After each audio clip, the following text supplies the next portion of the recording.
Well, well, well, good evening out there, pirates. Good evening out there. Welcome to the broadcast. And thank you for being here live. We have a lot to discuss this evening. And we're launching it up on Rockfin. Everything is rocking. And we are back in the Pirates cabin here. So we actually have some decent Wi-Fi. So with that being said, let's get right into it because there is a lot to discuss tonight. There's a lot of mystery, intrigue, historical, ancient artifacts. Wow, is it going to be a show? I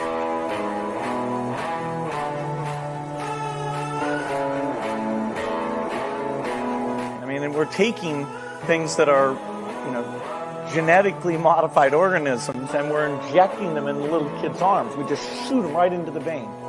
You and me and everybody under the sun. We like the riders, we walk. You and me and all the maniacs in our lungs. We like the riders, we walk. 1, 2, 3, 4. I'm just blowing up these bridges behind me. I'm just blowing up these bridges behind me. I'm just blowing up these bridges behind me. I'm just blowing up The Recruit.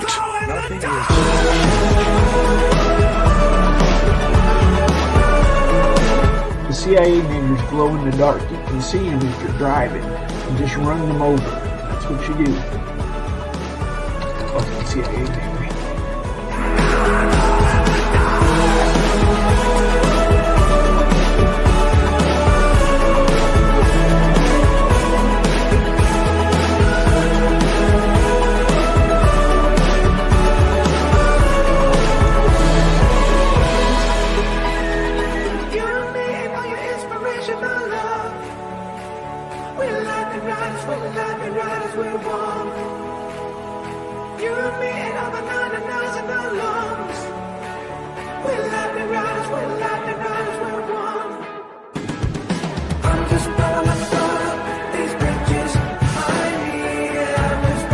A mission where they had blown up a bridge in Asia somewhere, and they had killed a number of women and children who were on their way to market that morning. And now I go in the dark. It was reported as though they were really proud that mission accomplished. That one bothered me a lot. I'm not sure exactly what the outcome will be, but definitely not good. If the destructive activities were happening, they are, I think that there would be a worldwide outcry. What's this flag say here? It's definitely not. Oh, they're staging. I'm glad I got this. A stage media off.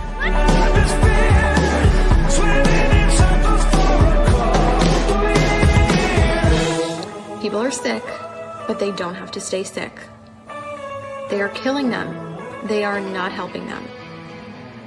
She used the word murder, coming from a nurse who went to New York City expecting to help.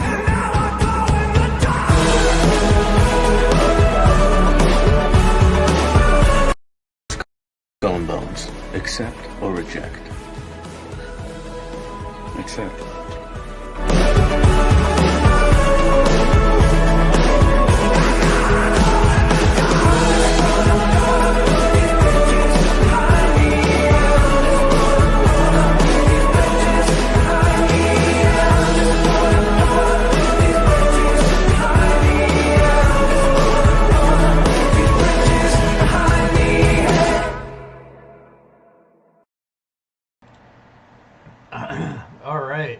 So, welcome to the show there, mateys. What's up there? We got 1 or 2 people watching on YouTube as we're back on YouTube as the ghost of Captain Frost as we haunt Susan Wojcicki's dreams.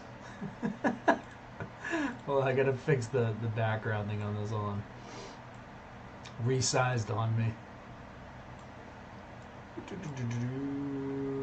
And there we go. Back to the proper size for the crew. Anyways, Susan Wojcicki, don't tell her we're back. That's the one rule of the new YouTube channel. You're not allowed to tell Susan. Let's just haunt her dreams on YouTube for all time. What's up? What's up, Sun for You? What's up there, Bowler Bear? Welcome back. And, you know, even when, like, two extremely narcissistic streamers are beefing with each other, doesn't mean their fans have to beef with each other. So all the bears are still welcome here. Okay? Anyways, tonight's show, there's a lot to get into. But first, we couldn't start it out without this epic Pirate Chain theme song. So before we get into the hardcore news, you guys can find the new YouTube channel, The Ghost of Captain Frost. Even if you don't watch the YouTube channel, because you get all of what you're going to get live or on BitChute or whatever, just go over there and throw it a subscription so that I can wake up the normies on that channel. And here's how it's going to work over there. When I do a live stream like I'm doing right now, which is on that channel, as soon as the live video is over, I'm going to delete it off YouTube. And then I'm going to take the clips that are able to be put on YouTube, like the stuff that we're going to be talking about in regards to the Cicada mystery, and the stuff that we're going to be talking about in regards to cryptocurrency, and I'm going to attempt to put those clips back onto YouTube later, okay? But the live stream will have to be taken down because I'm not going to hold back, and I still haven't been hit with a strike for a live stream during the live stream. So we can still try this attempt, and hopefully we don't lose another channel. If we do, a ghost can just keep coming back. You can't kill a ghost. You see, Susan thought she won because she kept killing Titus Frost. She was like, oh, just kill him, draw and quarter Titus Frost. Just take him out of all means. But no, the ghost will just keep coming back. The ghost doesn't care. Just keep deleting the ghost's channel, and the ghost will just reappear and reappear and reappear and reappear. Haunting Susan for all time. Anyways, let's have some epic tunes here.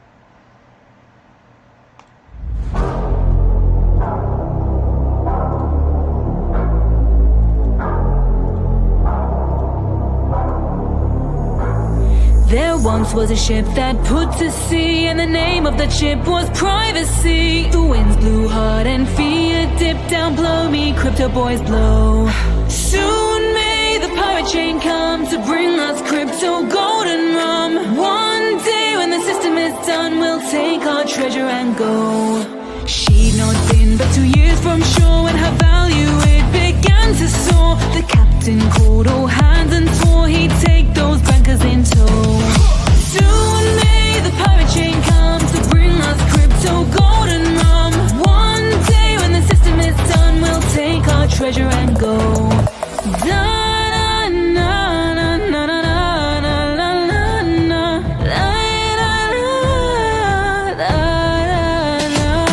Before the boat had hit the water, bankers came but never caught her. All in sync we hid and fought, and then they began to know.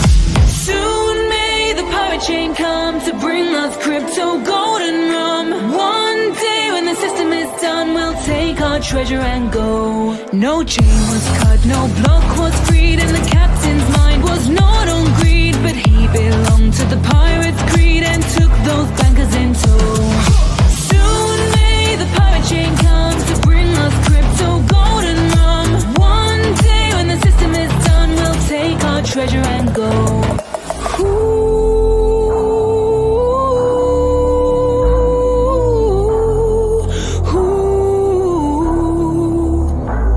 For fear days to be no more, the crypto sank, then rose once more. Coins were lost, yet we do endure, and still that system did go. Soon may the pirate chain come to bring us crypto golden rum. One day when the system is done, we'll take our treasure and go. As far as I've heard, the fight's still on, the chain's not cut, and the bloke's not gone. We pirates make our regular call, we're with the captain, the crew, and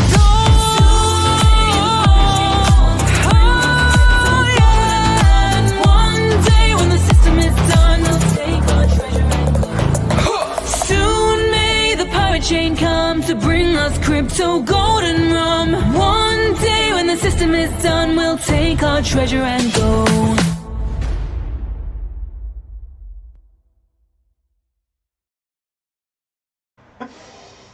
So, let's get into what is probably the most fascinating thing we've covered on the channel in quite some time, and some of the relevance behind what we've been covering.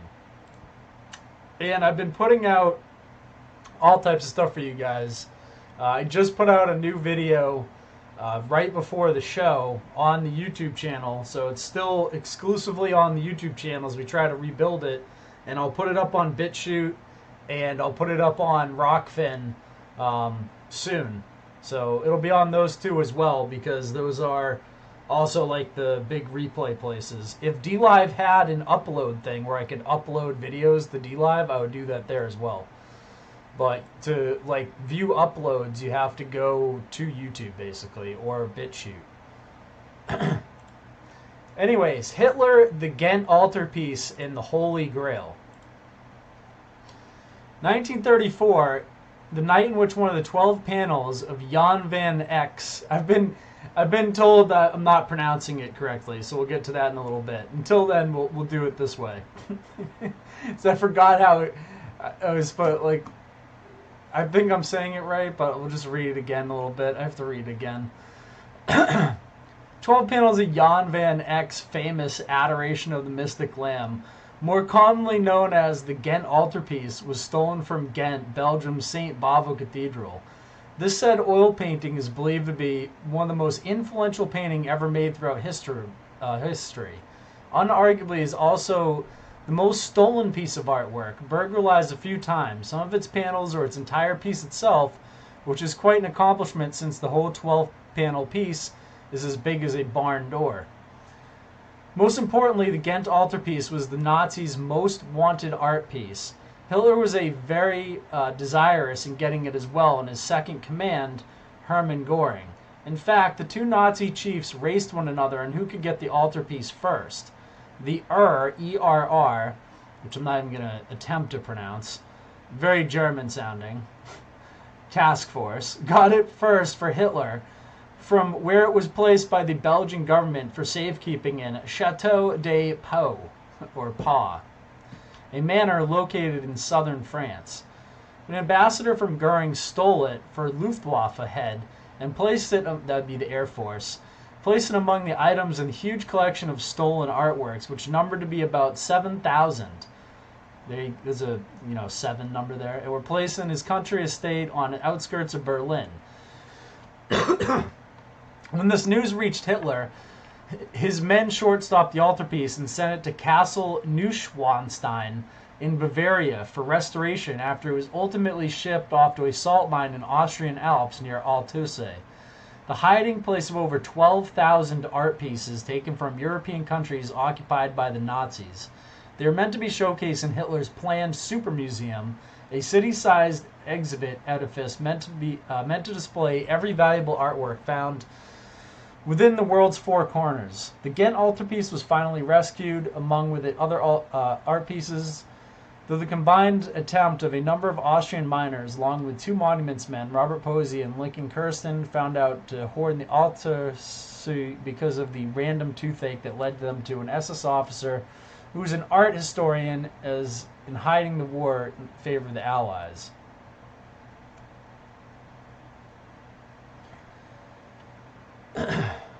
Hitler was as we all know, Hitler, the black sun symbolism, all of that with the Nazis. Hitler had a big time passion for the occult. He used to go to bed at night reading Madame Blavatsky's books. So he's big into the occult and all this type of stuff, right? As I've covered countless times. Arma Christi are instruments of Christ's passion as depicted in the Middle Ages image. Hitler was very concerned the Ghent Alter-piece with its lost panel contained a coded map to Roman Catholicism's lost treasures to the so-called Arma Christi, the instruments during the Passion of Christ, which included the crown of thorns placed on Christ's head, the Holy Grail used during the Last Supper, and the Spear of Destiny, the head of the spear used to pierce his side while he hung on the cross. Hitler believed that if he got these treasures into his possession, these would give him supernatural powers that eventually led to his winning the Second World War. He even anteed up his efforts into searching for supernatural help as World War II wore on in favor of the Allied forces. Impossible, right? This may sound more like an adventure movie plot, but his idea is the truth. The Nazis did have a team of researchers who would look for treasures of the supernatural realm and religious relics that would eventually show the path to a certain magical land. However, only a few knew about this Nazi arm, the Nazi Anhörnerbe, or Ancestral Heritage Research and Teaching Organization. Literally means inheritance of the forefathers. The Anhörnerbe was the Nazis' paranormal research team established in July 1st, 1935, by the orders of the SS head Heinrich Himmler during World War II. It was further developed in response to the Führer's commands. Hitler, as well as Nazis' other top leaders, interested in the occult was no secret, as everyone should know. Theory is more fueled by the theft of the single panel that fateful night in 1934. There was never any single reason convincing enough to support the motivation behind the stealing of the Righteous Judge panel, so named because it showed the hand of a biblical wise man hiding other portraits, including one of Van Eyck. Our son Gautier, pinpointed as the master of the thievery, was believed to have acted with a number of accomplices, but his reason behind stealing the certain Ghent Alter-piece is still uncertain until now. The panel was said to have been stolen back to St. Bava's diocese, but Gautier's bank account had contained a greater sum than the ransom asked. Because of the deficiency of clear motives, several others have risen up, including one in which involved Heinrich Kohn's visit to Ghent to look for the stolen judge panel a number of years before the Nazis looted the 11 other panels from the cathedral. Kohn was an art detective working for the Nazi organization. He investigated throughout the city, even taking apart sections of the church, as one theory held the lost panel really never left St. Bavo, but was hidden in one of the secret compartments within the cathedral. Why would the Nazis go on such extreme lengths to find just that one stolen panel? Surely they had designs of taking the whole altarpiece, not leaving one panel behind. Stories have risen since that it contained a coded map to the Holy Grail. Hidden with Eck's masterpiece was a missing vital element, and this could only be found within the judge's panel. It was needed for the map to be complete. Therefore, it was stolen in 1934 to keep it away from the Nazis' hands, and from its then blossoming leader, Adolf Hitler. And at this point, one must ask itself, if everyone considers the Liber Primus to be like the holy grail of cryptology, wouldn't it also make sense that the final key to not only finding the Holy Grail, but also to finding the final key to the Liber Primus would be on the same piece of artwork, on the same map, right? Maybe. I don't know. It's just a new theory that popped in my head. So, I uploaded this. You guys probably didn't see it, but this is this like really cool cathedral. Most of you probably didn't even notice this was up because it was just on this like new YouTube channel that you guys barely see. It's a short little video that was put together from like all the like videos of like the cathedral and stuff like that. I'm gonna shrink this down just a tad. There we go.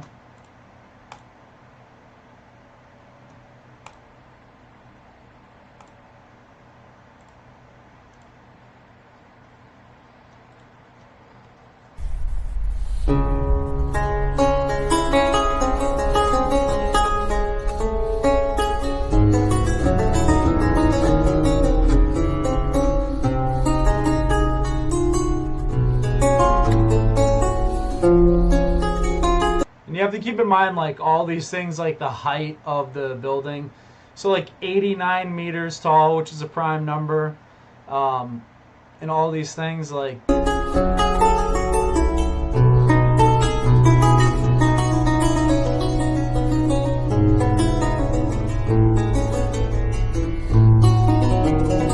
And obviously, like, Rome, like, a lot of the stuff to do with Rome, the Romanesque arches, the Romanesque churches. Like, the Vatican has, like, a mass amount of, like, power and all that stuff. So, like, they obviously would have, like, you know, think like that. It's obviously been a connection point I'm seeing as well.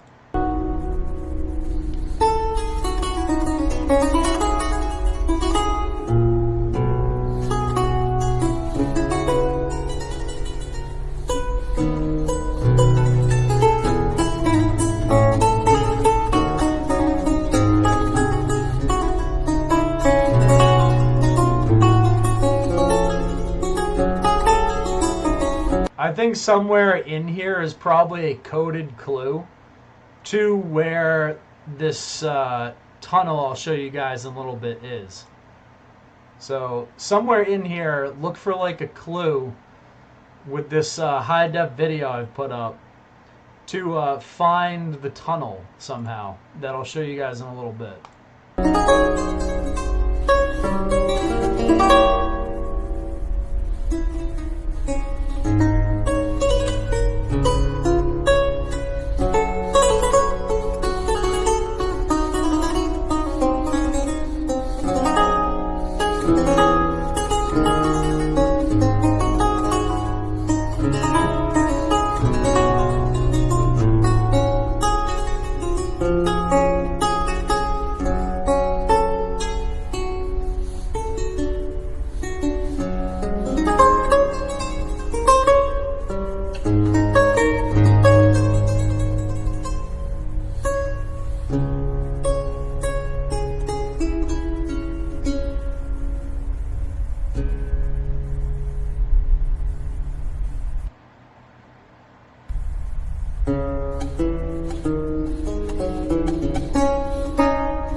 So you see this right here? See this tunnel right here? This well? Somewhere in Ghent is that well. And that's where I think the next piece might be, the next clue might be.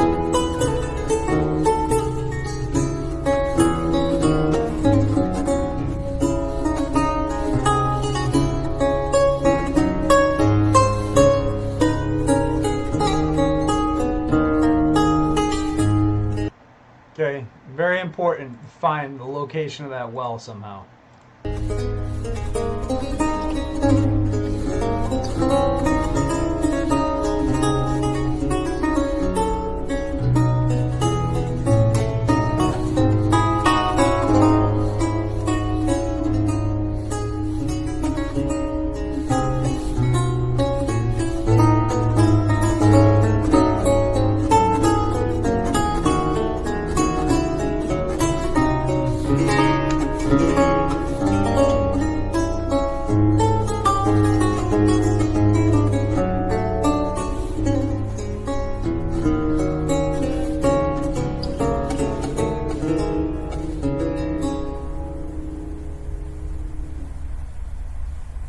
See this guy right here?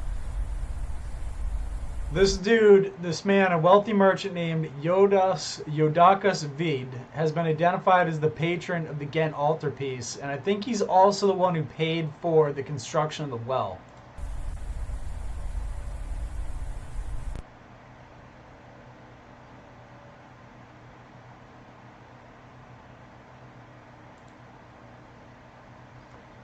Cicada solvers have determined the cathedral is 89 meters tall, 89 is a prime. Painting is a triptych, tri-panel, 3 is a prime. The painting, so it's all, and the thing is a 3D puzzle basically. So you're looking at there. When you look at, I found this interesting. So in that cemetery that we were looking at the other day that I showed you guys, in there was 3 sculptors. You can see the one that had 131 graves. Once again, a prime number for the graves. So when I was looking at it, right, there was these 3 dudes who was buried in there. Only people who bury there, some of the graves are works of famous sculptors or craftsmen, such as Joseph Giefs, Alice de Bois, and Gio Verbank. So some of the peoples in there, their graves are like works of art made by famous sculptors, including one of the sculptors themselves who's buried in there, which is this dude, Alice de Bois, who was buried the year after the painting went missing. So dude gets buried in 1935, and the painting went missing 1934. So I thought that was kind of interesting. I don't know if it's connected or not, but another interesting thing when I was like looking at the Liber Primus itself, like trying to make sense of things. Like obviously when you look at some of the things in here, and I'll show you in the scroll video later, like more of the constellations and stuff that match up with the dots and things.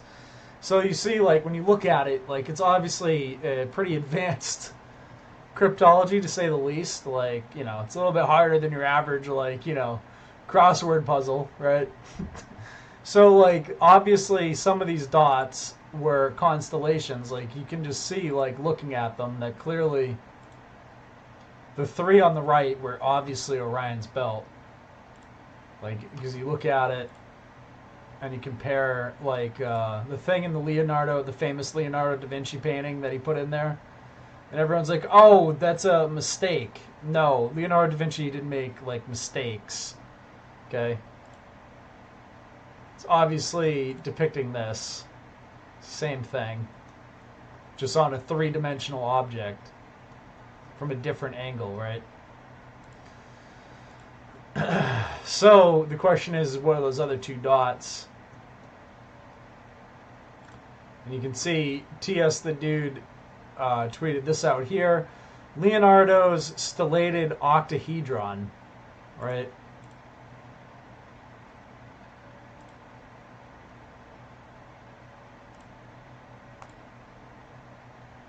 See the octahedron symbol from Da Vinci's works. You see there's a number there, and you see how he like mirrors his writing with this type of stuff. You see how like the numbers also mirrored above the number over there, which is kind of interesting. And you can see the symbol there, which is the same symbol as that from the Liber Primus, which is the same symbol that Alpha Sierra dude I see in the chat sometimes has, with the 2 dots that I was trying to figure out where those came from. So as I've talked about like a while, like, and I put up my first ever documentary again, which is all about the electric universe theory, how the gravitational model is complete nonsense in regards to Nikola Tesla's ether. And the electric universe theory ties in with like this ancient knowledge that they were hinting at as well. So like you can see here, yes, a hint towards the ether, very subtle. Now in March 1500, the Doge met with Leonardo and he recommended flooding out the enemy, The Ottomans, Leonardo later worked with Machiavelli on the same water weaponization in Florence, Italy. So you can see a link here to like this ancient military warfare, which is pretty interesting stuff. We're not going to like read much of it right now, but you can if you want. In regards to them using like weapons, and they did like all types of crazy stuff. Remember that famous story as well about the guy using like laser beams, which basically was using like reflections from the sun to like burn enemy ships. I forget his name. It was one of the famous mathematicians or something. But this is another one of these types of stories here.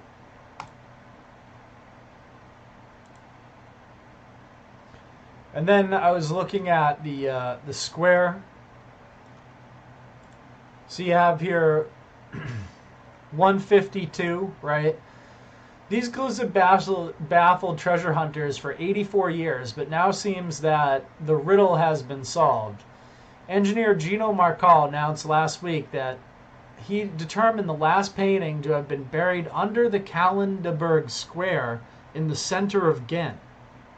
Marshall explained that he linked 4 of the 6 words to specific points in the city where each exactly 152 meters from a single point on the Kallenberg, which is like the 17 number you see all the time. Well, some have waved this way as publicity stunt for Marshall's upcoming book release. The public prosecutor's office, Ghent's mayor Daniel Termont, are taking it quite seriously. So,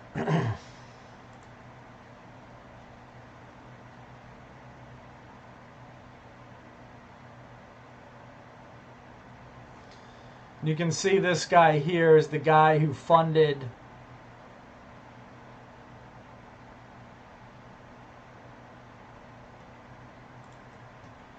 the Ghent Alter-piece. Is in the Ghent Alter-piece, the guy with the red, this old looking dude. So and you can see the Adoration of the Lamb, which is another name of the Ghent Altar-piece, and like you can see like the well and all this. So is this well in Kallenberg Square? Probably.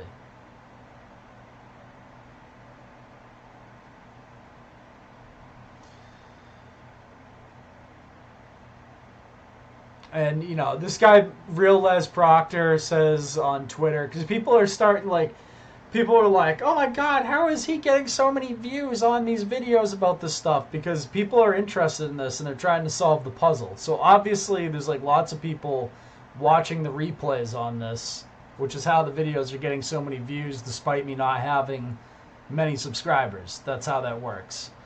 So anyways, this one dude was like, why are we taught to fear the occult? What is hidden will reveal itself one way or another. The truth has a funny way of reasserting itself.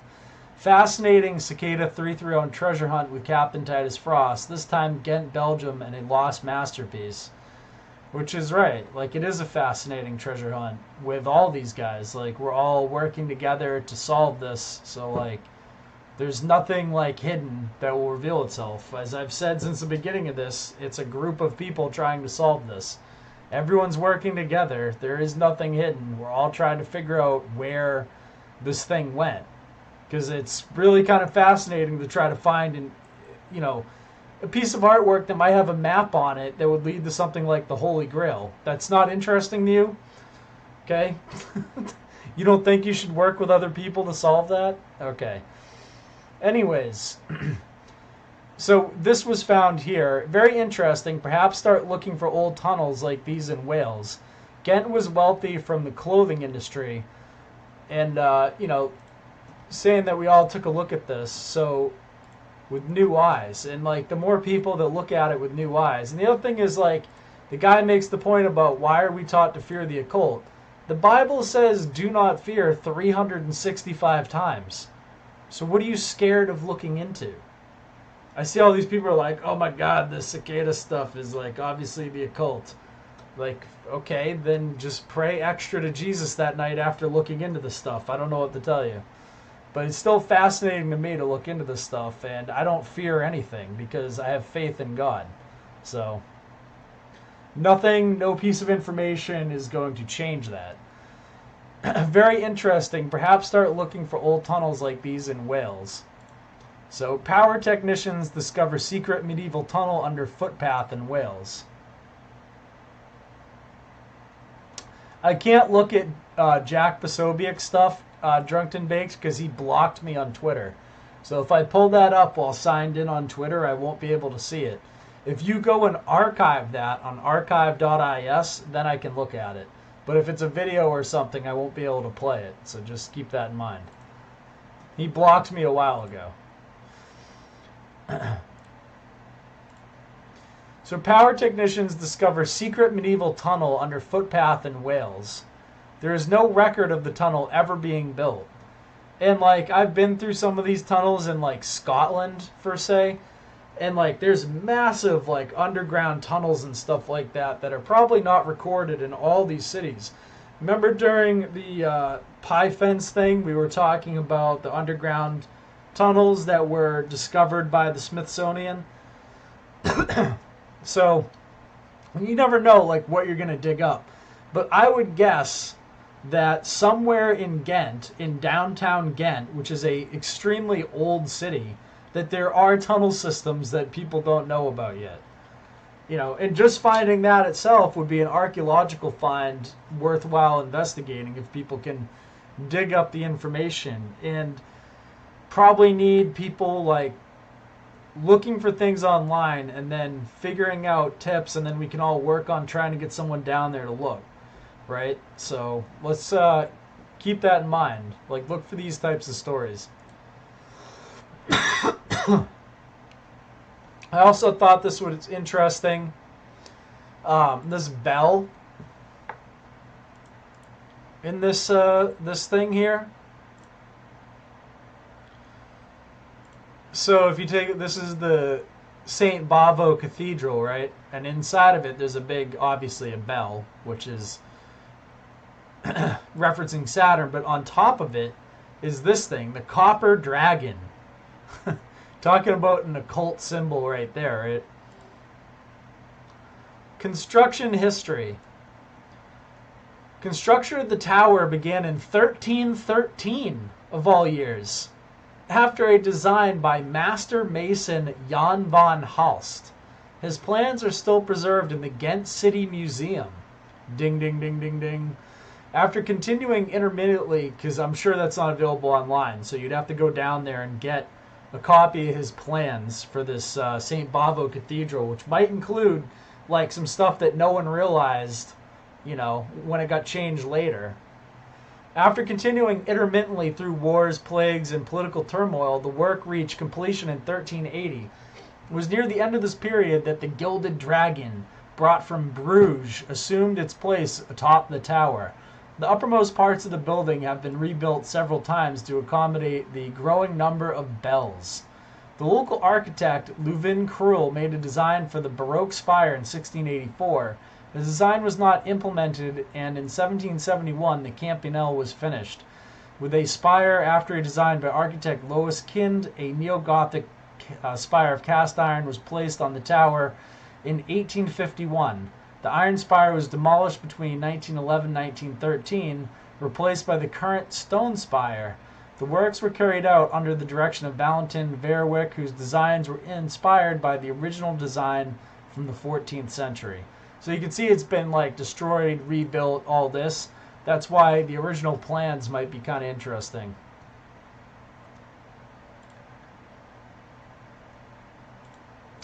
The primary bell tower, called Roland, was used to warn the citizens of Ghent of an approaching enemy or battle won. After subduing Ghent, which had risen up against him, Charles V, there's that name again, as we talked about in the last stream on this, the Holy Roman Emperor ordered the removal of Roland. Henry Wadsworth Longfellow referred to Roland in his poem The Belfry of Bruges. Till the bell of Ghent responded o'er the lagoon, and dike of sand, I am Roland, there is victory in the land. The bell is also the primary character in the city's anthem, in which the bell warns of fire or calls upon the citizens of Ghent to defend the land. which is something we could all use now. We could use a bell warning us now to defend the land against these syndicate members that have clearly taken over America. So I thought that was interesting. And then I got this email from, what do you call himself? The Petty Pirate. The Petty Pirate emailed me this, mateys. Heard your interest in this lost painting where I never heard of. I am Dutch, so I can read and understand things written and spoken by Belgian Flemish people. I do not understand the importance of this painting yet, but a few hours of my time got me this information about the stolen painting. The impressive Jan van Eyck exhibition at the Museum of Fine Arts in Ghent had to do without the just judges. The panel has been missing since the theft in '34, and a new book, Paul de Ritter, provides fuel for the theory that points in the direction of the Catholic Church. Omerta is the key word. The good name of the Catholic Church must not be sullied. You can see the article here. The active search for the panel is also encouraged by the Flemish government. In November 2006, Flemish Minister of Culture Bart Ancho had set aside 20,000 euros for the finder of the panel, the Just Judges. Ancho specifies, it's not a premium for the honest finder, but if someone really knows where the panel is, but cannot get to it because the digging or breaking costs are too high, you can appeal for this compensation, provided that the panel surfaces. Investigator Willy Nachtergaele suspects that the stolen panel is hidden in the St. Laurentius Church in Antwerp. In December 2006, Nachtergaele claims to have come up with hard evidence. The Neo-Byzantine St. Laurentius Church in Antwerp on the corner of Van Schoenbakkerstraat in Maakgravele was built in 1934, the same year as the theft. I hadn't heard that anywhere. When I discovered it by chance, I decided to pull all the known and less known pieces of the puzzles back together again. The St. Laurentius Church played a notable role in the weeks following the theft. The extortionists came to the pastor of this church to collect part of the ransom, NL 25,000 francs, from the million he demanded for the panel. In 2007, the author Christian Stix, pseudonym, published an analysis of the facts based partly on information he had already appeared, in which he indicated that the St. Hubertus Chapel in Belgian municipality of Tervuren was the hiding place, and made connections between the case of the righteous judges and the crucial secret for the Roman Catholic Church, which was said to have been hidden in or near the French town of Rennes-le-Château. And that's because Rennes-le-Château is a big-time Knights Templar town. If you've looked into any of the stories about that, you can go look that up. It's very interesting. In August 2009, Ghent lawyer Johan van den Abiel put forward the theory that the disappeared panel was hidden in one of the 14 chapels of the Stations of the Cross on the Calvary in the Overmeer Donk. And here's a source for that. Max Winders died on October 9th in Antwerp. At that time, his story was dismissed as someone who wanted to be in the spotlight once more, and succeeded in doing so. Who was this person about whom little could be found? During his life, this man already showered with many honorary titles. He was a good friend of the royal family. Already during the First World War, he made himself useful by bringing the gold of the National Bank and royal family to safety. In addition to his many prominent functions in Antwerp's cultural life, he was also a member of the Académie Française, which was exceptional for a foreigner. If we accept this information, we should not be looking for the stolen panel of the righteous judges with an honorable family from Ghent, which already has a great deal of merit in the preservation of Ghent's art heritage, but in the French capital, where the investigation can begin at the Louvre. Source. In 2004, my interest was piqued in the theft, so I went to the Royal Library in Brussels several times to study and photograph newspaper articles from that period. It is striking that the newspapers already had more information the day after the theft of the Just Judges than you could read in the official police report from those days, indicating the, newspapers were aware or part of some sort of cover-up. And then there was a judge's image that was sent. And then there's a source for that information above.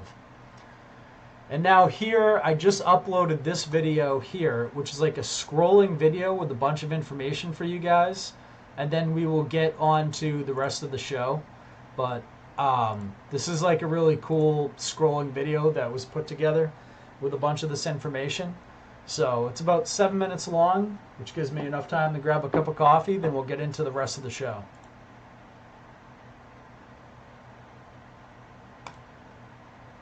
And I've actually been to the Louvre. So if you guys go back in my past, I've actually posted a bunch of images on Hive and Steemit of my trip to the Louvre, where I took a bunch of high-def images as I walked around the Louvre and posted those a long time ago. So maybe there's stuff in those images, maybe not, I don't know. But that is something I have. Maybe I'll post more of those. I have a bunch more that I haven't posted yet. So I'll go through and look through all the images I have as well, because I took a lot of video and a lot of images of the Louvre when I was there.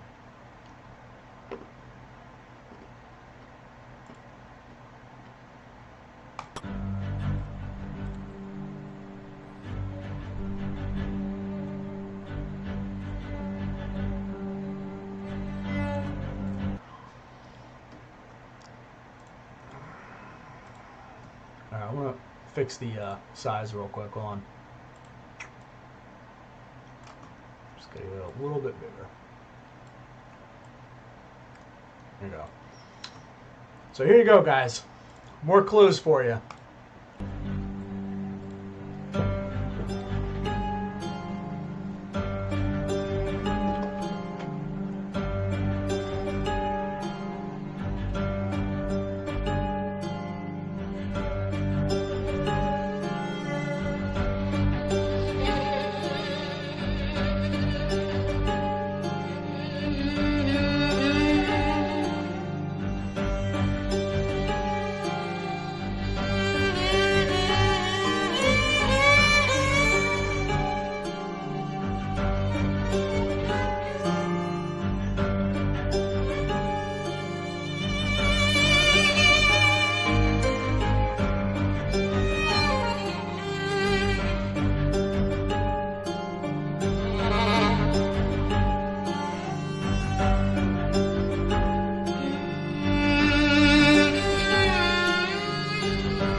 So there you go. I mean, if we can solve the corona thing, like we got Mike Wick here, we got all these other cats, like if we can solve all the other stuff that we can solve, we should be able to solve this shit.